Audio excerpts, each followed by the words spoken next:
Bonjour et bienvenue à tous dans un nouvel épisode de Nom d'un pipeline. Je suis aujourd'hui avec François Dussert. Bonjour François. Bonjour. Alors, on va encore parler d'un sujet qui nous préoccupe tout le temps, le CI/CD. C'est cool. Est-ce que François, tu peux te situer par rapport à ce sujet? Qu'est-ce que tu fais? Quel est ton parcours? Où en es-tu dans la vie? Qu'est-ce qui t'amène en fait à parler de ça aujourd'hui avec moi? Moi, ça fait un peu plus de 20 ans que je suis dans la tech. J'étais développeur, expert, j'étais CTO de start-up et actuellement, je suis responsable de l'architecture d'une société qui fabrique et qui vend des cosmétiques. Donc, c'est pas une boîte tech, mais on, on a beaucoup de choses à faire au niveau infra, déploiement, parce qu'on a un site de vente en ligne. Et on a aussi beaucoup de ventes qui se font notamment aux États-Unis en mode un peu vente à domicile, Tupperware, et donc on a beaucoup de calculs de commissions et de choses comme ça à faire. Euh, et donc on a une infra qui est principalement euh, basée dans Azure. Et donc on a pas mal de problématiques de déploiement, de mise en place d'outils, euh, de flux. Et donc moi, quand je suis arrivé dans cette société il y a un peu plus d'un an, ben il y avait rien. Euh, il y avait tout à faire. C'est-à-dire que les déploiements se faisaient depuis les postes des développeurs. Ah, Et voilà. donc du coup, tu pars de loin quand tu arrives. Ça ressemble à quoi l'équipe? Parce qu'elle a progressé en taille, en organisation entre le moment où tu es arrivé et maintenant. Ça ressemble à quoi un peu le Euh, avant-après? alors, alors le avant-après, quand je suis arrivé, euh, bon, ça ressemblait un peu quand même à aujourd'hui. Il y a juste un architecte qui m'a rejoint dans mon équipe depuis. Mais on est cinq en interne et on a quelques prestataires qui sont roumains et il y en a à peu près oui cinq. Ça dépend, c'est un peu variable en fait, 5, 6 en fonction des moments. Tu as des équipes en fait? Est-ce que vous êtes découpés? Vous êtes assez petits, du coup, vous êtes tous dans un même groupe qu'on appelle les ingénieurs qui font de Euh, la tech? non, alors il y a l'équipe en presta qui est un peu à part, qui bosse sur un sujet bien particulier. Et je suis là en support sur quelques sujets. Et après, le reste, on est une seule équipe, on va dire. Même si il y a un petit découpage entre, il y a on va dire des développeurs qui sont plus full stack, on va dire, ils sont deux et à côté on est deux architectes, on va dire, même si on participe activement aussi au développement. Mais par contre, toute la partie qui est un peu infra ou qu'on pourrait qualifier de DevOps, c'est principalement moi qui m'occupe de tout. OK. Voilà. Donc toi, tu t'occupes de la partie vraiment déploiement, infrastructure, ce genre de choses et c'est ce que tu disais, Ouais, du coup, il y avait rien du tout quand tu es arrivé dans l'équipe et c'est ça. c'était vraiment depuis le laptop des développeurs et est-ce qu'ils envoyaient des fichiers en FTP ou pas? Non, parce qu'on fait du .NET avec Azure, donc il y a des outils. Dans Visual Studio, tu as un bouton Publish, mais bon, ça revient à peu près comme il y a quelques années quand je déployais du PHP via FTP. C'est un peu ça, quoi. OK. Ah donc tu partais vraiment de très loin et du coup, toi ton 1er boulot, est-ce que c'est ta mission quand tu arrives de dire: «OK, maintenant on va arrêter de faire ça» ou est-ce que toi tu le vois je veux dire, est-ce que les gens qui en fait t'ont embauché, ma question c'est ça, c'est est-ce que les gens qui t'ont embauché se rendent compte que c'est pas ouf comme pratique, mais c'est ce qu'ils avaient de mieux à ce moment-là parce que manque de compétences peut-être ou je ne sais quoi? Et du coup, oui, Alors, tu te rends compte tout seul ou ils te le disent: «En fait, il faudrait que tu fasses ça aussi parce que» alors disons que c'est lors des entretiens préalables à mon arrivée avec le CTO, effectivement, on a discuté un peu de tout ça et on s'est mis d'accord qu'une des premières choses que je ferais en arrivant, ça serait de faire ça. OK. Ouais, donc c'est déjà un chantier qui non, mais ce qui est bien, c'est déjà c'est un chantier identifié, ça veut dire que tu as déjà un CTO qui est capable de voir que, bon, il y a des Ouais, ouais. lacunes en termes de déploiement, par exemple, que de s'y dire et donc du coup, tu mets du déploiement automatisé. Est-ce que toi, tes devs font de fait du déploiement et de la delivery continue, c'est-à-dire que tu releases 10 fois par jour? Enfin, toi, les développeurs? Alors, ce qu'on a fait, c'est, il y a plusieurs choses. Il y a la branche de dev, développe, pour ne pas la nommer, qui elle fait des déploiements automatiques. Donc dès qu'il y a un merge dans la branche qui est poussée, ça déploie sur l'environnement, un environnement qu'on appelle continuous dev. Euh, alors ça fait deux déploiements parce que dans notre projet .NET, on a deux sites, on a un front et un back en fait qui sont déployés. Mais donc on a ça et après ce que j'ai mis en place, mais ça s'est fait petit à petit parce qu'au début on l'avait pas directement. C'est que toutes les autres branches, enfin le pipeline il est paramétré et tout ce qui n'est pas développe, ça c'est aux développeurs d'aller on utilise Azure DevOps, dans Azure DevOps pour lancer le pipeline à la main et là il a des paramètres à choisir, donc déjà savoir si c'est du dev ou de la prod et quand c'est du dev, bah là automatiquement ça va créer un environnement par rapport à la branche. Donc on utilise dans Azure ce qu'on appelle des app services. Même si on a un chantier à côté qui va utiliser du Kubernetes, mais là pour cette partie-là, donc ça va créer l'app service s'il n'existe pas déjà, et après ça va déployer dessus. Et on a parallèlement à ça, j'ai créé des fonctions dans Azure, et donc on a des sortes de crons. Alors c'est pas un cron, c'est un truc Azure qui ressemble à ça, on va dire, mais qui régulièrement regarde ces environnements de dev et s'il n'y a pas eu de requête HTTP dessus pendant 15 jours, ça les supprime. Voilà, comme ça évite d'en avoir qui restent trop longtemps. Alors bon, ça ne veut pas dire que les branches sont nettoyées dans Git, mais en tout cas les environnements C'est ne ce qui coûte consomment le plus de plus cher, les ressources. branches Git, ça coûte pas cher en général. Ton problème, c'est plus de Ouais, c'est nettoyer ça. l'infra parce que la facture à la fin, elle est plus, Alors en fait, problématique. c'est pas tant un coût d'infra parce que les app services dans Azure, tu as ce qu'on appelle un app service plan. C'est-à-dire que tu crées un plan, tu lui alloues des ressources. Par exemple, tu dis, bah là, j'ai un plan, je vais pouvoir mettre des apps là-dedans et j'ai, je sais pas, je vais dire n'importe quoi, 4 CPU et 8 gigas de RAM.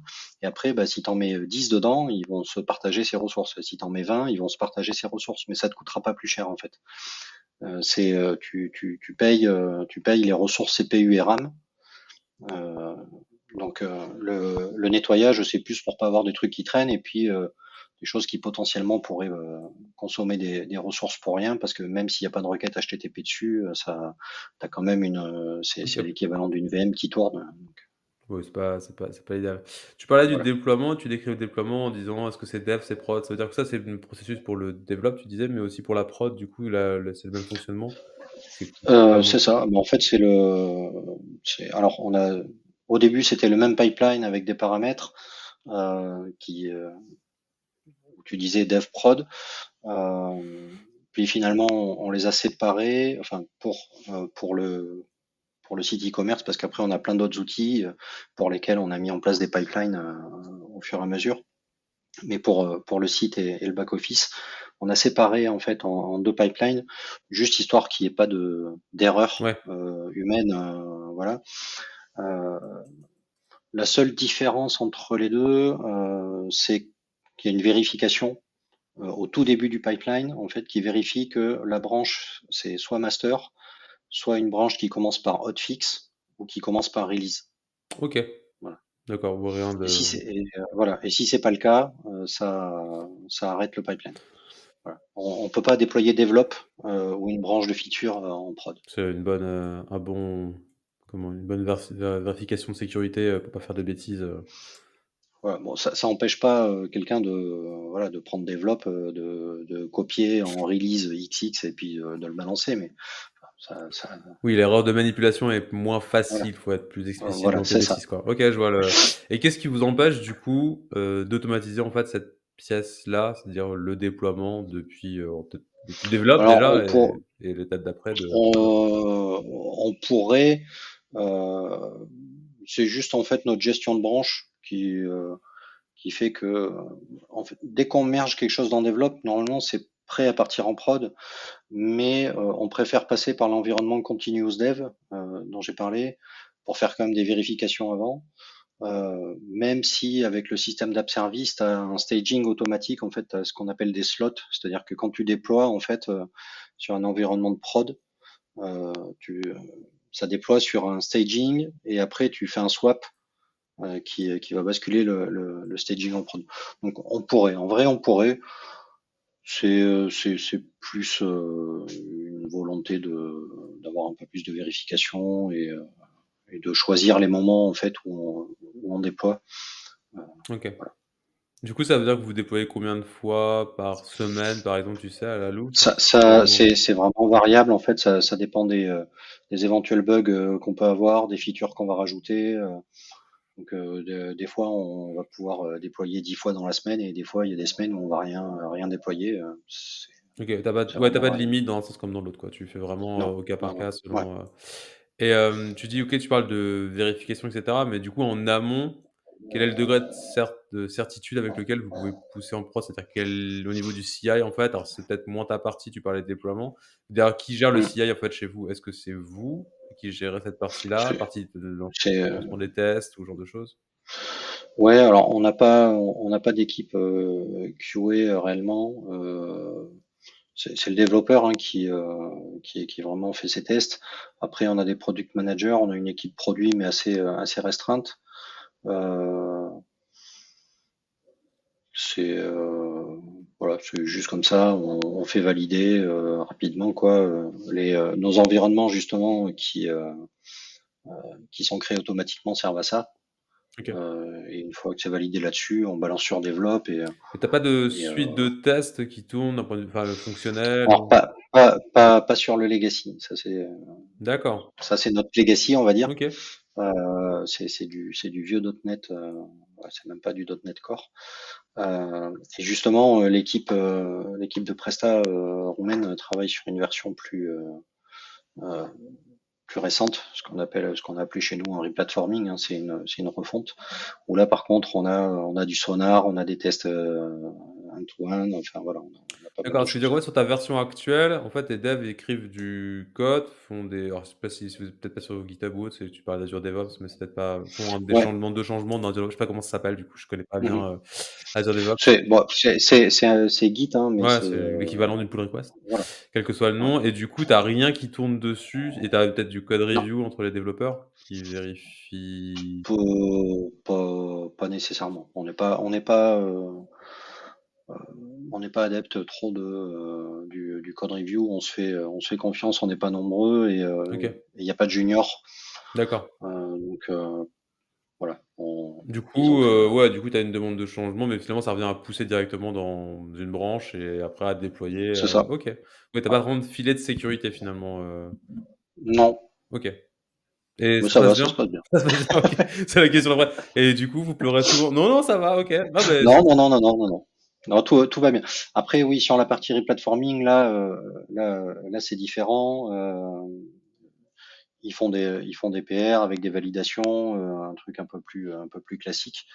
Euh, et là, oui, là, on a des tests, comme je t'ai dit, on a du sonar aussi qui tourne, on a pas mal de choses. Donc là, les pipelines, pour l'instant, on n'a pas de prod là-dessus. OK. C'est, mais, bah, pareil, on a Develop qui se déploie automatiquement et, euh, et après éventuellement d'autres environnements juste pour tester des features avant de les mettre dans Develop. Euh, Et cette partie-là, du coup, c'est géré par, les développeurs directement? Cette partie-là de tester, oui, mais j'imagine que c'est les développeurs qui s'occupent de tester, mais aussi de la partie CI, là, là, il y a des tests unitaires et des tests aussi fonctionnels, enfin automatisés. OK. Voilà. Donc ça c'est un peu plus carré. Et ça, les déploiements, par contre, c'est du Kubernetes. Euh, Du coup, au niveau de ton déploiement, tu as des pipelines complètement différentes du legacy, j'imagine, pour faire ça, quoi? alors ouais, là, c'est complètement différent parce que bah, déjà c'est avec Docker. Donc là, on a plusieurs Dockerfiles parce pareil, on a plusieurs composants. On a un keycloak aussi pour gérer l'authentification. Et là, on utilise Argo, OK. Argo CD, qui est déployé sur le cluster Kubernetes. Ce qui nous permet en fait de faire en sorte que les pipelines, eux, ce qu'ils font juste, c'est qu'ils build l'image Docker, ils poussent euh, ça dans la container registry Azure et ils mettent à jour un fichier dans un repo Git qui fait en sorte que Argo CD, lui, va détecter ce changement et automatiquement appliquer ce, ce nouveau déploiement en fait dans Kubernetes. OK. Donc en fait, Argo CD, il est vraiment Voilà. responsable de ta partie alors je connais pas bien le produit en tant que tel. C'est du GitOps, donc ça permet de faire des déploiements. En fait, la source de vérité en fait se trouve sur Git, mais ça déploie des images Docker. Alors nous, on utilise on va dire Helm. Alors, Mmh. on n'a pas Helm d'installer, mais Argo CD sait lire des fichiers on va dire au format Helm pour les déploiements, et donc on se sert de ça et, euh, et il crée en fait tout ce qui va bien dans le cube pour déployer le namespace, les pods, enfin tout ce qui va bien, les config maps, Est-ce que ainsi de suite. est-ce que ça sous-entend que tu as une infrastructure qui est grosse, du coup, pour utiliser un de Cube en général? Alors c'est mon impression, c'est que souvent les gens utilisent Cube, bon des fois pour les petits projets aussi, mais souvent quand tu atteins une certaine taille parce que tu as des besoins en termes d'architecture et cetera, de scale. Du coup, vous êtes Alors, sur un grand scale? Parce qu'en même temps, je trouve que l'équipe a l'air assez petite, donc je me dis: «Est-ce que c'est euh, un choix technologique et technique, pour juste parce que vous savez utiliser ça, parce qu'il y a des prérequis techniques dont vous avez besoin?» en fait, c'est parce que, enfin, pour moi, c'est plus facile de scale, en fait, quelque chose comme ça. On est un site e-commerce quand même, Ouais. malgré tout. Donc, il y a des moments, au Black Friday, par exemple, on va avoir besoin d'avoir plus de répondants que en plein mois d'août, euh, tu vois, par exemple. Donc, on va pas forcément avoir le même nombre d'instances de notre front euh, à chaque période de l'année. Alors, on peut le faire ça avec les app services, hein, ça se fait très facilement aussi. Euh, L'avantage avec Kubernetes, c'est que tu as aussi toute la gestion des certificats qui est beaucoup plus simple. Bon, même si on utilise Cloudflare, c'est euh, même côté app service finalement, depuis que j'ai mis Cloudflare et viré le, la solution Azure, c'est plus simple pour ça. Mais en termes de déploiement, de scalabilité et surtout de portabilité, en fait, si tu veux, il y a, il y a, on va dire, 0,5% de chance qu'on change de cloud provider. Euh, mais si on veut un jour, ça sera beaucoup plus facile avec des images Docker qu'avec une solution propriétaire Microsoft. OK. Ouais, tu veux Tu vois. éviter le vendor Donc, locking et peut-être te dire, «Je suis conservé chez Microsoft», mais builder sur un truc qui est voilà, plutôt ouvert, OK. c'est Pour le cas alors, improbable où tu déménagerais. En voilà, fait même si ça reste du .NET, c'est du .NET Core, le nouveau. ouais, Donc ça tourne sur du Docker et on peut le foutre n'importe où. Donc, OK et ouais, je veux dire dans les autres outils que vous utilisez, tu peux citer Cloudflare, Argo CD, il y a d'autres choses que vous utilisez? Bon, Azure DevOps évidemment, mais je pense que c'est partie ouais. d'Azure, donc c'est quand même enfin, ça fait un gros morceau. Il y a d'autres trucs que vous utilisez dans toute votre pipeline, que ce soit côté tu citais Sonar aussi, côté CI pour, tout ce qui est qualité et cetera? Euh, on utilise pas mal de choses qui sont dans Azure. Donc tout à l'heure, je parlais des sortes de crons, c'est ce que ça s'appelle des logic apps dans Azure. C'est euh, c'est des trucs que tu peux déclencher, alors soit via une URL avec un appel curl par exemple, soit tu peux dire que c'est une tâche planifiée qui va s'exécuter comme tu veux. Et après ça peut exécuter du code, ça peut appeler une URL, ça peut faire un peu tout ce que tu veux. Donc ça c'est pareil. Il y en a qu'on appelle depuis les pipelines, c'est un appel curl hein, qui part d'un pipeline pour déclencher quelque chose. J'ai des pipelines qui me servent à déployer mes fonctions propres à ma gestion d'infra. Euh, donc, par exemple, tout ce qui est création d'environnement à la volée, ou le check et la suppression des environnements, ça c'est des fonctions, des Azure Functions, donc c'est du code serverless. Hein, alors je l'ai fait en .NET, ça aurait pu être du JS. Ça utilise les API Azure en fait, et c'est déployé via des pipelines aussi dans Azure. De toute façon, tout ce qu'on fait et finit par être déployé via du pipeline. J'ai même réussi à faire une sorte d'abstraction en fait de mes pipelines, c'est-à-dire que tu peux faire des templates de pipeline pour tout ce qui est un peu répétitif, parce que bah, du coup j'en ai une dizaine maintenant de pipelines différents pour différents projets, mais ça revient souvent à dire bon ben soit c'est un build .NET, soit c'est un build Docker, et après bah, le déploiement c'est soit un déploiement app service, soit c'est un déploiement Kubernetes, soit c'est un déploiement app service Docker, c'est possible aussi. Donc tout ça c'est des templates que j'ai un peu générifiés, on va dire, et donc j'ai créé un repo Git dans lequel j'ai tous ces templates là un peu génériques et qui prennent des paramètres, et dans mes projets euh, avec les pipelines Azure, tu as la possibilité de référencer en fait des templates qui se trouvent dans un repo Git et de les utiliser après dans ton pipeline de ton projet local. Donc, euh, donc j'ai fait ça. Ça permet maintenant aujourd'hui en quelques lignes, juste quand tu crées un projet, de créer un pipeline facilement.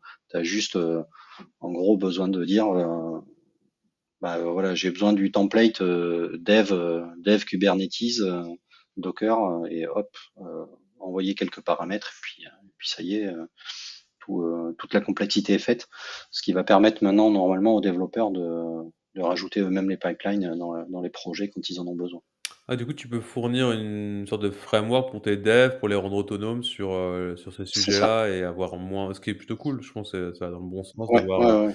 des gens qui petit à petit, c'est un peu on parle souvent du shift left, mais c'est un peu ce côté-là où tu ramènes vers le développeur des choses, où il peut devenir un peu autonome. S'il a pas forcément la connaissance de tous ces outils-là, il peut utiliser des templates pour, un peu fabriquer ce qu'il a besoin et C'est ça. Bah, entre la doc que j'ai faite là-dessus et les exemples dans les projets existants, normalement, voilà, normalement, il se débrouille. c'est ça. Du coup, tu as mis tout ça en place depuis que tu es arrivé. Est-ce que tu es content de là où vous en êtes aujourd'hui? De La Oui, question oui, oui. c'est quoi votre prochain challenge, en fait? Où est-ce que vous allez après avec tout ça? Que ce soit dans votre Euh, pipeline, dans vos tests, du coup, je comprends que ça commence à arriver, il commence à avoir un bout de CI, mais c'est quoi pour, à ton sens, les prochaines étapes, dans vos projets? euh, Bah, là concrètement, tu vois, je suis en train de travailler sur la mise en place d'un bout d'infra en fait euh, pour faire de la recherche. Donc on a un moteur de recherche dans le site. On a envisagé d'utiliser Algolia, sauf que c'est assez connu. Algolia, Mmh mh. ça peut rapidement coûter très très très très cher. Euh, donc on est en train de tester différentes solutions comme TypeSense ou Melisearch. Bah là c'est pareil, il faut trouver la meilleure solution pour déployer ça en mode cluster ou pas, selon si c'est dispo, et comment automatiser un peu tout ça. Donc avec des pipelines. Donc là, je suis en train de me battre un peu avec tout ça là depuis quelques jours. Euh, et, euh, et après, ce qu'on voudrait aussi, c'est regarder un peu du côté de l'infra as code. Alors on en a un peu là sur notre partie replatforming. On a essayé de faire du Terraform, mais pour l'instant, ça reste vraiment très très basique. Euh, Donc l'idée, ça serait de pouvoir un peu recréer facilement toute notre infra à partir de Terraform ou autre. Ouais. euh, pour, Parce que tu as une partie qui est quand même couverte, j'imagine, par ce que tu décrivais avec, Argo CD, Helm, et cetera, mais pas tout du coup? Non, pas tout. Bah, t'as pas les DB par exemple OK. avec ça. Une DB, tu la mets jamais dans Kubernetes, enfin sauf si tu as envie de la perdre un jour. Mais tout ça, ça c'est externe. On a Bon, même si ça reste du SQL managé dans Azure, il y a quand même des choses à faire de ce côté-là. On a du Redis aussi. Bon, c'est une DB, hein, on remarque. Mais voilà, on a quelques composants comme ça qui, qui sont pas déployés dans Cube ou en app service et qu'il faut gérer. Euh, Aujourd'hui, on sert du monitoring principalement de Azure, donc avec ce qui s'appelle Application Insight, mais on est en train de regarder du côté de tout ce qui est Grafana et compagnie pour voir si ça peut nous apporter plus ou pas. Voilà. OK. Ouais, c'est pour, après c'est aussi je pense de la respon enfin ça dépend où tu places un outil comme Grafana, mais est-ce que c'est côté infra, mais aussi Mm. côté code? Est-ce que tu vas vers de l'observabilité, dans le code aussi directement pour tes développeurs? On Mm. te donne une solution pour ça? Bah, aujourd'hui, avec .NET et Azure, c'est assez facile, hein. OK. Application Insight, franchement, c'est magique, hein. T'as un peu tout. Enfin, c'est vraiment pratique. On traque même des events personnalisés qu'on a rajoutés, moi, qui me permettent de faire des tableaux de bord pour des KPIs euh, assez facilement. Euh, bon, là, on n'est plus du tout dans les pipelines, hein, c'est Oui, on vraiment dérive de. un peu, ouais. Mais donc, on a déjà un peu tout, mais bon, c'est toujours intéressant de regarder un peu ce qu'on peut éventuellement améliorer. OK. Mais vous avez pas de problématique qui vous pousse à ça, c'est juste pour l'instant, de la prévention, j'ai envie de dire, Ouais, c'est.